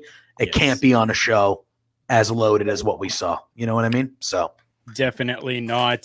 To your point about Christian and the amazing work that he has been doing, I had a friend of mine look at me and say, this is the point where I say that Christian is better than Edge. And I'm like, what? You can make the argument at least in ring. You can make the argument at least in ring. I would say so. I would now, say Mighty so. Joe, I want you to answer this here quick. Matt seems to be ready for Christian to go to a heel because he's not really a fan of the babyface Christian. What do you say to that? Let's not do the WWE approach too often. You know, does a babyface get some steam in WWE and they go, turn him heel, right? Let it organically happen for a reason. Mm-hmm. Okay. Right. Good. If the babyface Christian thing really isn't working, I trust WWE or AEW to make a shift if need be. But let's just not go down that path of like, well, things aren't necessarily working as a babyface. Well, we got to turn them. That doesn't always need to happen. It's overdone. Just let things unfold. And JPJ, I'm going to let you take this one here. Matt says that he wasn't a fan of the ref not DQing the second table spot that the ref actually did see. What are your thoughts on that? Yeah, I mean, unfortunately, when it comes to AEW, the referees are maybe the only thing that I think the main criticism, kind of like they don't follow tag rules almost 100% of the time. There's outside interference a lot, and they seem to just let the matches go. So while I do agree with Matt, it is sloppy looking from time to time. Yep. I'm kind of the mentality that I'm used to it when it comes to AEW. It's just not something they harp on. So it's just like, it is what it is. I do hope as they continue to grow and build, they do clean up that part of things. Sure. But I don't think it didn't take anything away from the match for me. I was just like, all right, yeah, all right. Like, I did say it to my friend. I was like, oh, was that a DQ? And he was like, no. And I was like, all right, whatever. And then we just kind of kept on going, you know? But Matt saying that he disagrees about the Christian being better than Edge comment, and that is okay. Everyone has their right to feel how they want to feel, especially on this platform here on Turnbuckle Talk. We're not going to argue the point. If you don't feel that Christian's better than Edge, awesome. Yeah. Awesome. No problem. Something that we can all agree on, though, is the story that has been told after this matchup.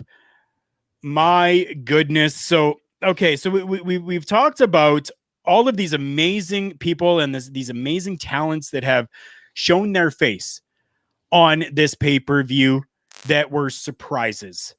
Okay, so now we've got 2 more surprises that have happened. Yes, 2 more surprises at the end of this show. Yeah. 1, we have Kenny Omega, who beat Christian Cage for the AEW Championship to retain the AEW Championship, is inside of that ring celebrating, beating down, kicking ass, taking names, chewing bubblegum. Everything is great. And then we see somebody who is now all elite, baby. What great theme in too, right out the gate. Great theme. Blue hell did I witness there? What was it, 3 weeks ago that I just saw him on television with the conglomerate, the WWE, and now I'm seeing Adam Cole, baby, back from the dead. Yep. Inside of an AEW arena. JPJ, give me your thoughts on that one first. Oh man. Okay. So I loved the first of all, I liked what Omega said when he was like, I've told you guys, nobody can beat me. The only people that could are either long retired or a dead. And then once he says dead, the lights go out. And because of the BTE reference with Cole being dead, made sense. Yeah. I love the theme. Immediately, I was like, great theme song. Yep. I loved how he walked out there. And I think in the presser afterwards, Adam Cole said that he was so nervous that when he was at the top of the ramp, his legs were literally trembling. Not nervous, but like he was just so in the moment. Yeah. And I love it because he walks out there and you can see him. He kind of looks around at the crowd and sees them flipping out, you know, and he's like, cool. And then he just kind of cracks that Adam Cole smirk where he just like, I'm the shit.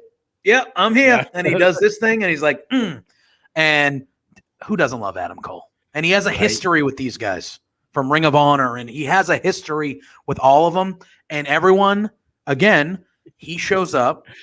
Everyone's like, oh, he's going to challenge Omega for the title. Oh, here it goes. He's the next guy. He walks down there. He does the Adam Cole baby. They have the face off. And then boom, super kicks Jungle Boy. And give me that Adam Cole Jungle Boy feud. Yes. Give me that as Adam Cole's first feud, please. There you go. Yeah.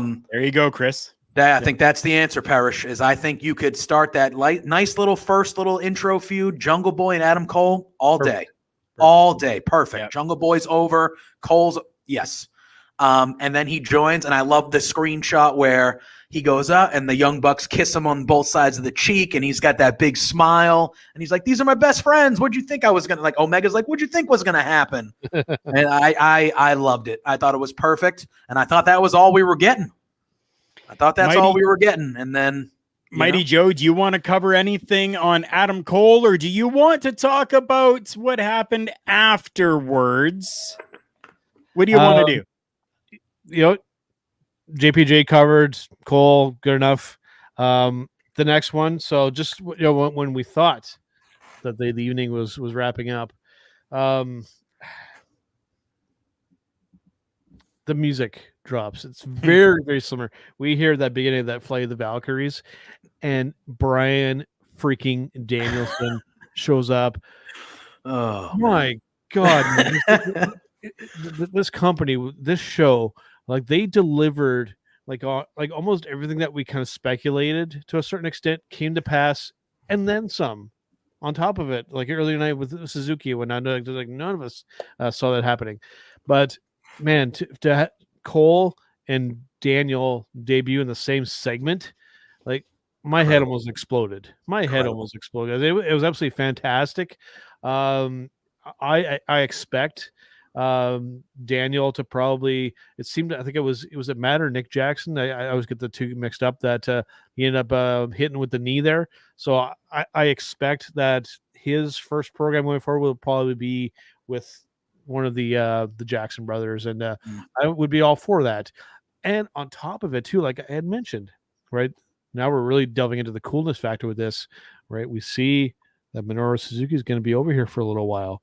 And I've called for this one before. One of my dream matchups on my short bucket list is Brian Danielson. It's going to take a while for us to reverse that again, huh? I would say like Daniel Bryanson for some reason. Yeah. But Daniel versus Minoru Suzuki, like just take my money now. Like that is like a dream scenario matchup for me. That would be like highly entertaining, and do it like at a Madison Square Garden or something. That would be landmark. That would be amazing. Yeah, it definitely will be. There you go, Matt. If you people did not go back and pause to see what that comment was, here it is for you now. Just let this sink in. 2021, we have a wrestling company that has Kenny Omega, CM Punk, Brian Danielson, and Adam Cole. WTF is happening. 2021 is absolutely crazy in the world of professional wrestling. It is a great time to be professional wrestling fans. It is a great time to be watching not just AEW, but all of the companies as a whole, just putting everything underneath professional wrestling. I will say it. I don't care about entertainment. I am happy with professional wrestling. What we're going to do from here, my friends, is that we are going to... Oh, wait a second. Okay. Well, that'd be a nice match for Arthur Ashe at the end of the month, wouldn't it? For like a nice little stadium show there, maybe? That would be. I'd be all right with that. And then here, Minoru Suzuki was legitimately surprised that no one predicted showing up last night. You're right. You're right. And yeah, you know what, Chris? Yes, you are correct. Pro wrestling is entertainment. When I talk professional wrestling and when I talk entertainment, I'm dividing the conglomerate from the other companies. It's all entertainment. It definitely is. But that's all that I'm doing when I talk in those riddles. But yes, professional wrestling is entertainment. And it's, for me, the greatest form of entertainment that I have had in my life since the age of 3. That is why I love wrestling. We're going to go on and we're going to do something a little bit different this time. We are going to totally forego our breaking news segment, and we are super quickly going to get to something else. Let me find it here. This is what we're going to do right now.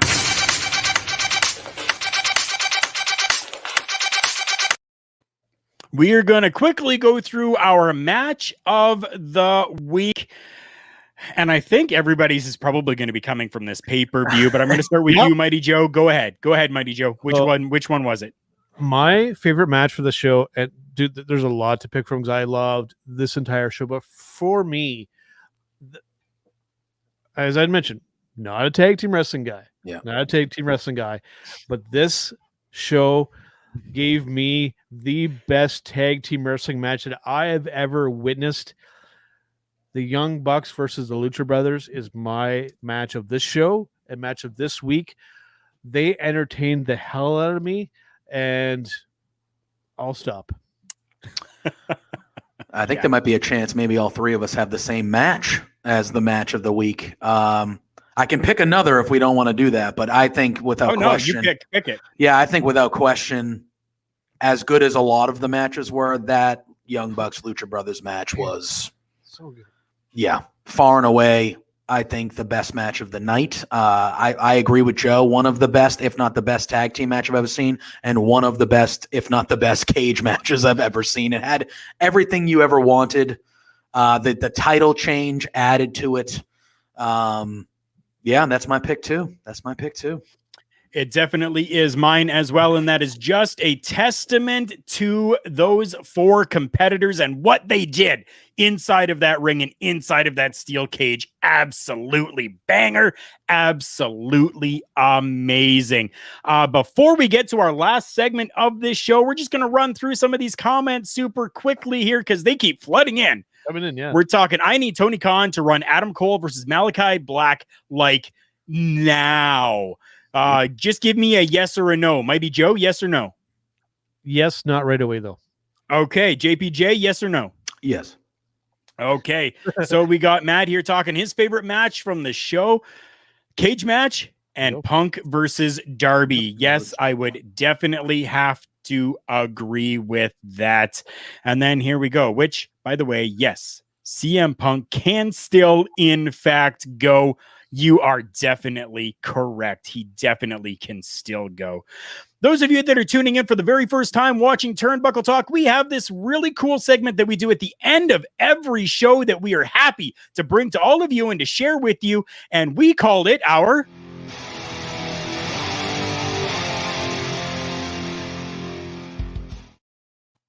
Showstopper segment. So that is what we're going to get to right now. And our Showstopper segment this week is just very simple, very easy.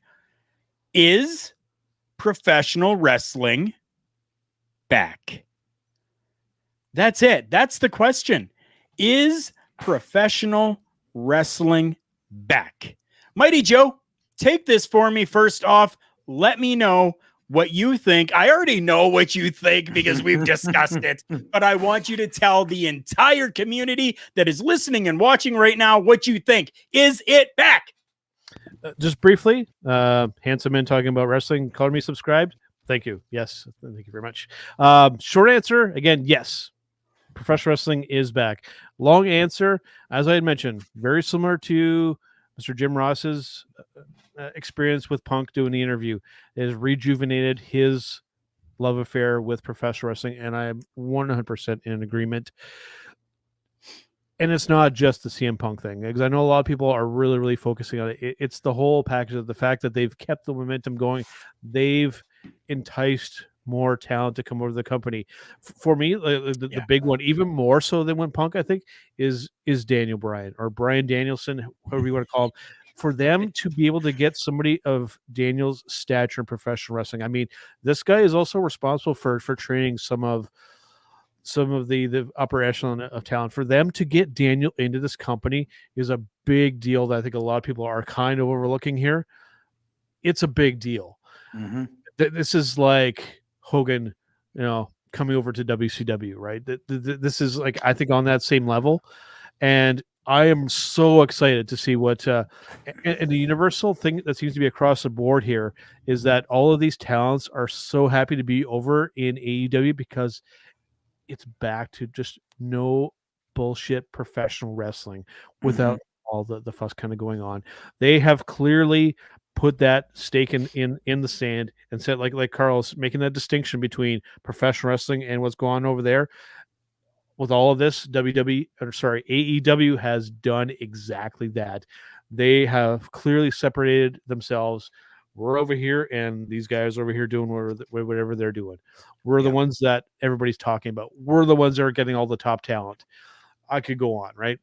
It's definitely so cool, and I'm so happy that professional wrestling is back. And because it was getting kind of dull talking about just WWE all the time, and it was kind of crappy.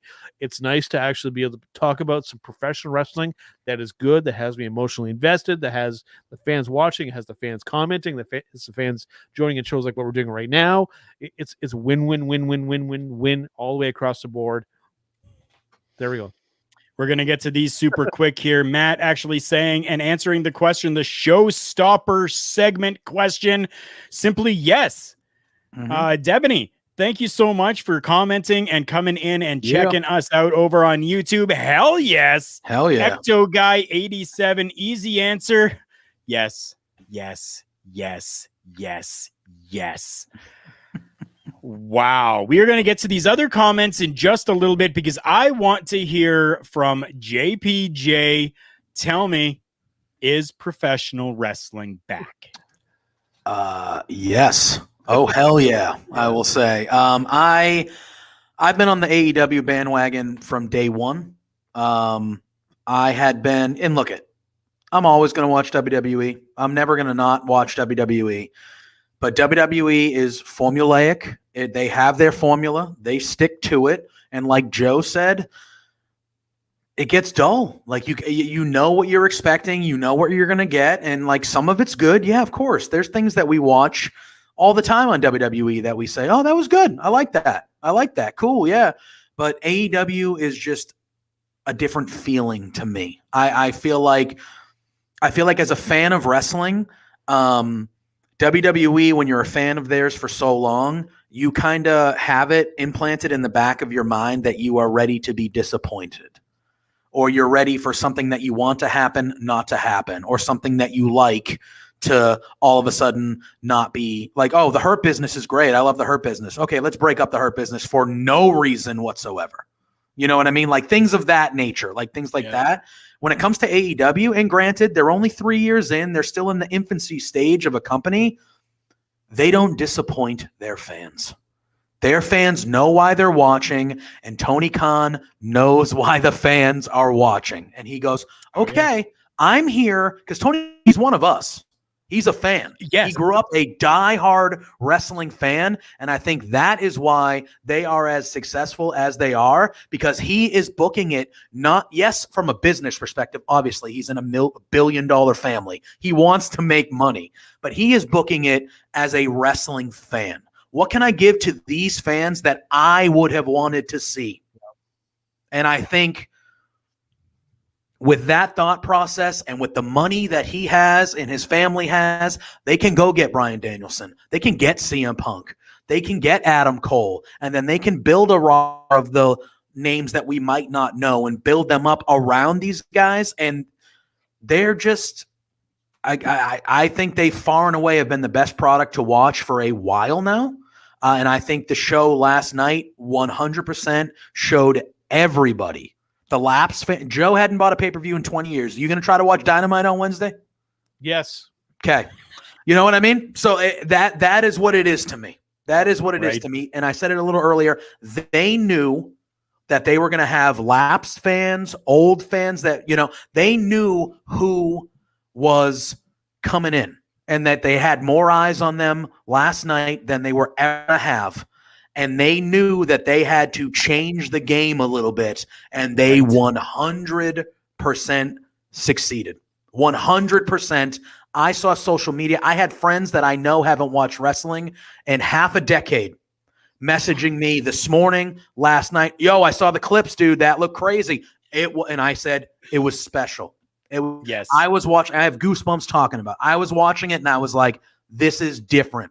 This is different. Yes. Are they ever going to overtake the Giant? No, but this is different. That last night with what happened, there is a certain positivity and just optimism from wrestling fans that I have not seen. Usually you go on social media and the majority of wrestling fans are miserable. This stinks, blah, blah, blah, blah, blah. There was none of that last night and tonight. It was just happiness all the way around. And I think it's just, I think people are excited about wrestling for the first time, like really excited for the first time in a long time. And I think that, to me, tells me that, to be simple, yes, wrestling is back. And I think right now you can make an argument it is the best time to be a wrestling fan, maybe ever. maybe ever. You're definitely correct in saying that. I do have to say we're coming up to the end of the show here, but thank you to all of those. Welcome, Raiders. Awesome for you, Nemesis Paradox. Yeah. Tom, thank you. Evening to all, he says. Thank you, Tom. Evening to you as well. Larry Bongo 999 says hello to you too. Thank you so much to everybody that has come and stopped by, and we will put these up here quickly for everyone. There we go. Hello, evening all. Ed, thank you very much for welcoming everyone as well. And hello, absolutely fantastic. This comment here I'm going to get to from Chris, and then I'm going to go to Matt's just above that, as you guys can see. So Chris saying here that Danielson's promo about how many have left and how much he loved the WWE and still left signals how AEW, or how much AEW is changing the 100%. Game. Definitely. Now, this one here, we'll get to this super quick and just say if you agree or you disagree. CM Punk says that he thinks that him, Bryan Danielson, and Adam Cole joining AEW is bigger than Hulk Hogan, Kevin Nash, and Scott Hall joining WCW. Yes, we're making comparisons from like 20, 30 years apart here, but just give me yes or no. Joe, do you agree or disagree? On par with each other. Okay. JPJ, agree or disagree? I will agree. Awesome. There we have it, everybody. So there is an agreement. There is an on par, and I'm still waiting to see what all of them can do before I can really give an answer on that. The three of them, Hogan, Nash, and Hall, was very, very pivotal when it comes to professional wrestling. This definitely can be as well. Corey, thank you. Hello, and RJ. Right now, I'm kind of agreeing with you. Yeah. No way. Maybe not no way, but not right now is what I have to say to that. No way. Yeah, that's right. I think you have to take, like, obviously these three guys on a mainstream level are not Hulk Hogan. You know what I mean? Like, so I think from a mainstream part of it, it's different. But I think when you look at the wrestling landscape today, as opposed to how it was in 95, 96, or 94 when that happened.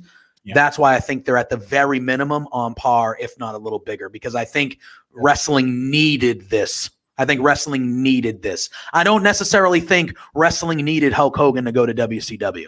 He could have stayed in WWF and everything would have been the same. Wrestling needed that event last night, and it needed it to do what it did. And I think that's why, for me, I would agree with CM Punk. It needed it, and it did it. Yeah. And it definitely did do it.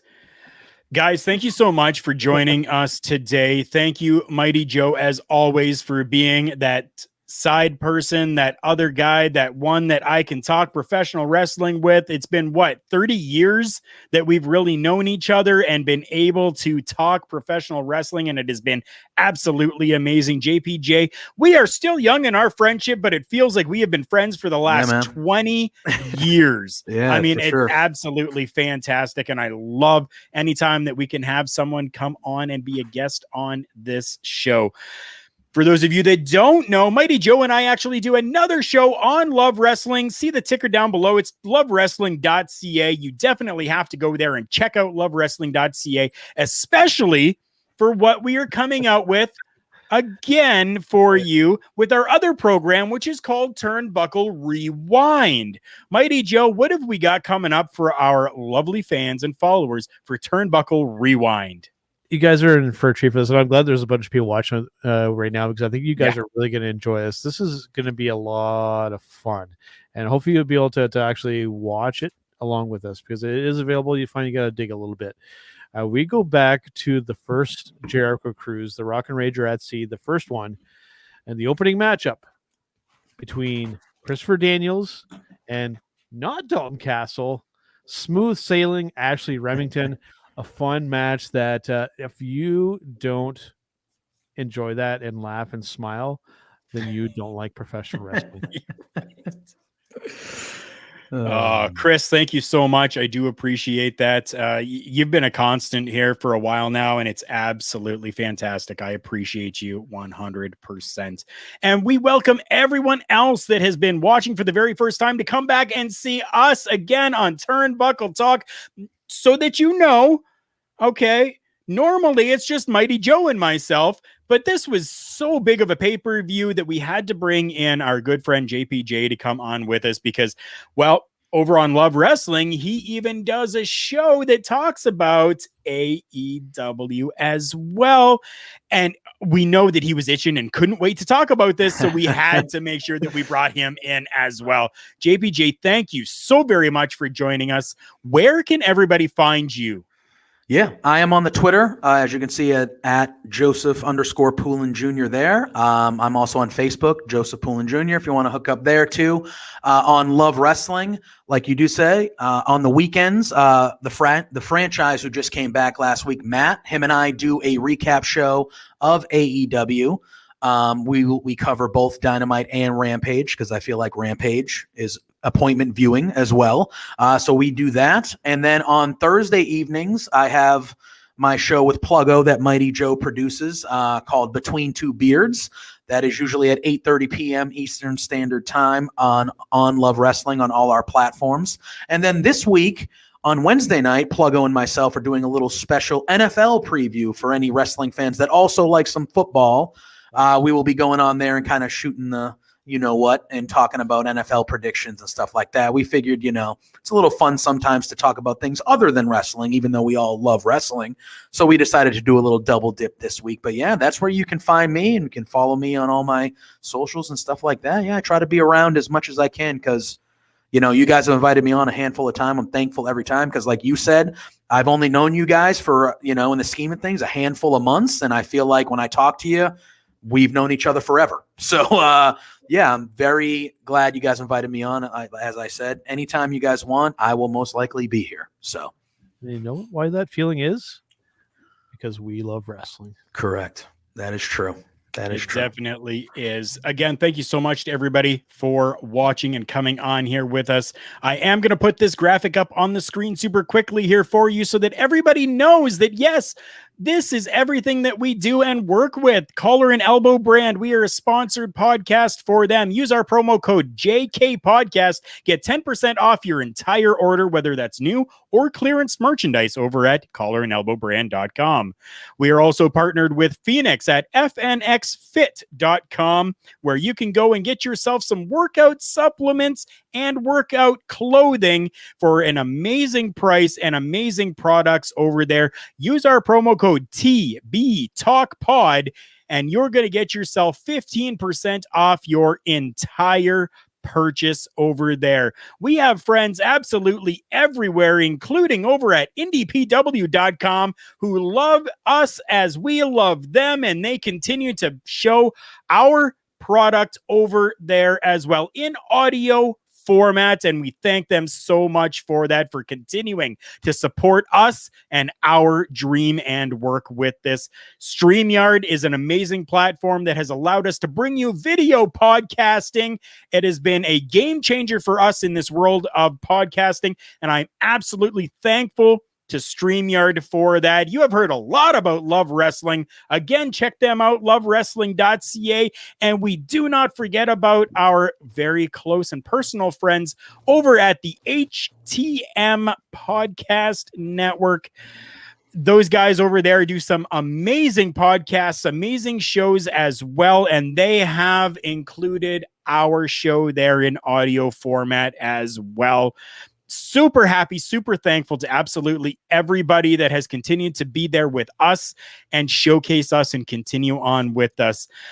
With that being said, I don't think that there is really anything else for us to cover on this show. With that, we say thank you very much for watching. Thank you for coming out, and we will see you next Monday.